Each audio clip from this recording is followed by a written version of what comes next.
viskas virto dulkėmis. Taigi betonas, kompiuteriai, kilimai, stalai, kėdės, viskas. Vienintelis dalykas, kas liko, tai plienas ir dulkės. Priedo horizontalūs išmetimai. Kai kurie aliuminio gabalai buvo išmesti 200 metrų horizontalia kryptimi. Jūs galite tai pamatyti per video, jūs matysite tas nuolaužas. Ir kažkiek iš tų nuolaužų yra plieno gabalai. Ir kažkiek tų nuolaužų irgi buvo išvesti lauk 150 metrų. Nuo jiems straipsnį pasirodžiusiam praeitą savaitę parašyta, jog buvo rasta plieno nuolaužų net 180 metrų. Pasak oficialios versijos, vienintelė energija, kuri ten suveikė, buvo gravitacijos jėga bei ugnies energija. Gravitacijos jėga yra vienintelė vertikali energija. Iš kur yra ta milžiniška horizontali energija, kuri išstumia lauk didžiulės plienų nuolaužas su daugiau negu 100 metrų. Matot, viskas atsistoja į savo vietas, jei darot prielaidą, kad tai buvo sprogmenys. Tuomet gali tikėtis visų šių fenomenų. Bet jei sprogmenų nebūtų, tai jokių šių požymių nesitikėtum. Ir vėlgi, oficialiai teorija yra absurdiška sąmokslo teorija. Taipogi noriu pridurti visiems čia esantiems, jog Stevenas Jonesas, fizikas iš BYU, jis akcentuoja tai kaip lemiamą elementą, kadangi ten buvo išlydyto plieno baseinai po visais trejais pastatais. Tai reiškia, kad plienas turėjo būti išlydytas.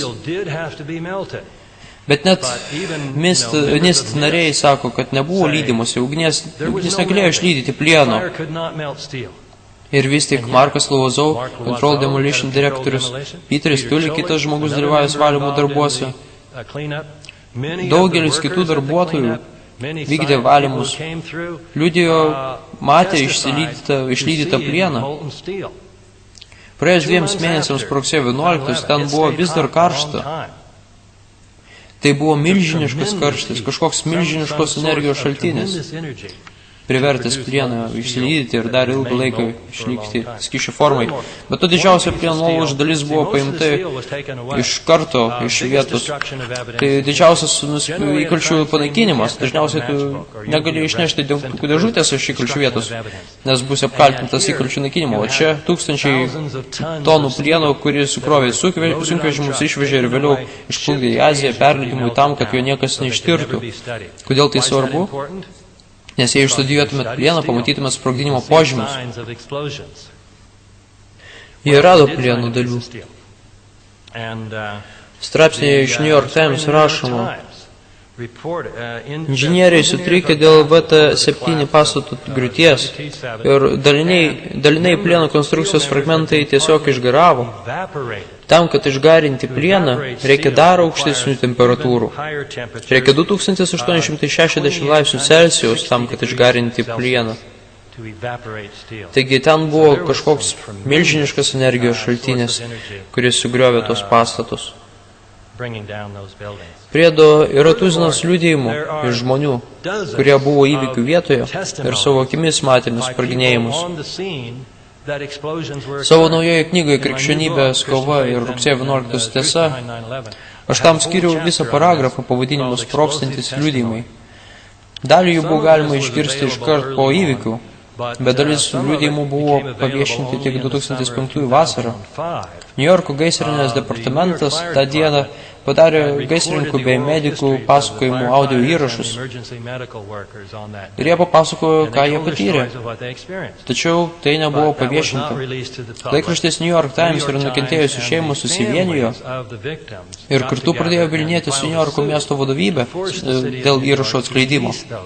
Ir teismai gindavo miesto savivaldybę, kol pagaliau žmonės apeliavo į New Yorko aukščiausiąjį teismą.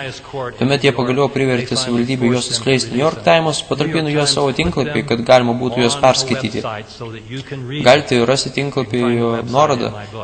New York Times niekad plačiai nepublikavo, tačiau padarė juos prieinamas, taigi galima sužinoti dabar. Pateiksiu tik kelis pavyzdžius. Vienas gaisrinis kapitonas sako, girdžiu sprogimus ir pažiūriu į viršų. Atrodė, lyg pastatas būtų užminuotas kiekvienam aukšte nuo viršaus iki apačios. Bum, bum, bum. Kitas gaisrininkas. Atrodė kaip per televizorių, kai sprogdino tos pastatus. Atrodė, kad viskas varė per pastatą, kaip grandininė reakcija, visi tie sprogimai. Ir tai viena iš tų savybių, vadinamų grandininė reakcija, arba sprogimų ir grandinė. Stevenas Gregoris, gaisrininkų savanoris, padėjęs, sakė, matau blys žemutiniuose pastato aukštuose. Žinote, kai jie sprogdina pastatą. Wall Street Journal reporteris Jonas Besey, Wall Street Journal buvo kone kitoje gatvės pusėje, jis pasakė, aš pažvelgiau per langą ir man pasirodė, jog tai, ką mačiau, buvo neprikaištingai, sinchroniškai susprogdintas pastas. Pietinio dangoraižio aukšte, vienas po kito nuo viršaus iki apačios sekundės dalies tikslumu, pastato aukštai sprogdinėjo gabaliukus. Na, liudimai vis tęsiasi. Turiu omeny, tiesiog tuzinas tokių dalykų iš skirtingų žmonių. Vienas vyrukas dalyvavęs rūjusių valymo darbe kalba apie priešgaisrinės duris. Plienas ir betonas, 135 kg buvo suplota kaip aliuminio folijos gabaliukas. Taigi, tai triuškinantys įrodymai apie pastatų sugriovimą pasinaudojus sprogmenimis. Ir automatiškai kyla klausimas, o kas juos ten padėjo? Ar galėjo Al-Qaeda nariai patekti tenais? Tam faktiškai būtų prireikę šimtus žmonių darbo valandų, kad užminuoti ten viską. Kaip jie ten galėjo patekti? Na, o kas tai vidaus darbas? Kaip tuomet sąmokslininkai būtų galėję ten patekti? Na, pasidaro tas visai nemistiška, kada žinote apie Securicom, kuri buvo atsakinga už saugumą pasaulinės prekybos centre.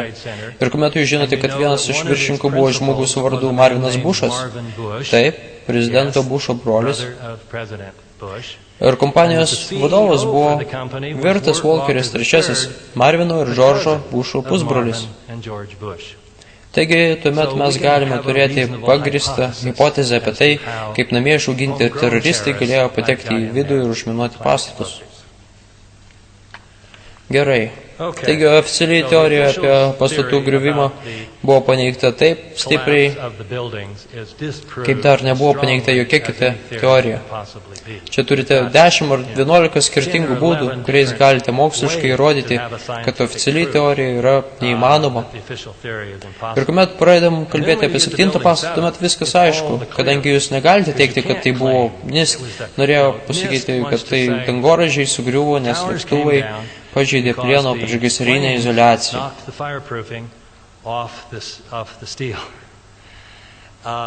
Bet tai irgi absurdiška, nes prisiminkit, priešgaisrinė izoliacija čia tarkim laikė tik porą valandų, kuomet tie kiti pastatai degė 18 valandų.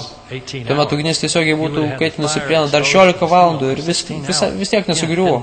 Ir nepaisant to, jums bando įrodyti, kad čia ugnis tiesiog jinai po 56 minučių sugriovė pastatą. Bet palikime tai. 7 pastato nekliudė joks lėktuvas. Taigi jie negali sakyti, kad ten buvo pažeista priešgaisrinė izoliacija. Taigi kaip jie aiškina 7 pastato sugriovimą? Jie neaiškina. Jie nepadarė ataskaitos, aiškinančių 7 pastato sugriuvimą. Kodėl ne? Mes neturėjome laiko, mes išsiaiškinsime kažkur tai 2007-aisiais, kitaip sakant, po kitų rinkimų. Ką rugsėjo 11 komisijos ataskaita kalba apie pastatą 7. FEMA jau parengė ataskaitą, kurioje sako, mes galime įsivaizduoti kažkokį scenarijų, pagal kurį pastatą kažkaip galėjo sugriūti, tas galėjo nutikti, paskui tas galėjo nutikti, galbūt tas privedė prie to ir galiausiai va tas. Bet atvirai pasakius, jie pripažino, kad tos scenarijos tikimybė buvo labai maža. Na, žinot, nulinė tikimybė, tai jau labai maža įvykio tikimybė. Taigi, štai ką turėjo rugsėjo 11 komisijos ataskaita, turėjo FEMOS ataskaita, taigi jie nežinojo, ką pasakyti apie tą pastatą ir ką jie padarė, jie tiesiog nepaminėjo. Jie turėjo 571 puslapį ataskaitą ir jie nepaminėjo fakto, kad 7 pastatas sugriuvo. Nepaisant to, kad tai tapo istoriniu atveju, štai pirmą kartą plieno konstrukcijos aukštuminis pastatas sugriuvo vien dėl gaisro. Tai priversų draudimų bendrovės atitinkamai pakeisti draudimų įmokų dydį visam pasaulyje. Tad jie sakytų, o dabar mes žinome, kad gaisras gali sugriauti plieno konstrukcijos daugiau aukštį pastatą, taigi turim padidinti įmokų dydį. Jie net nepranešė apie jį. Taigi matot, štai kodėl daugelis žmonių sako, kad pastatas numeris 7 yra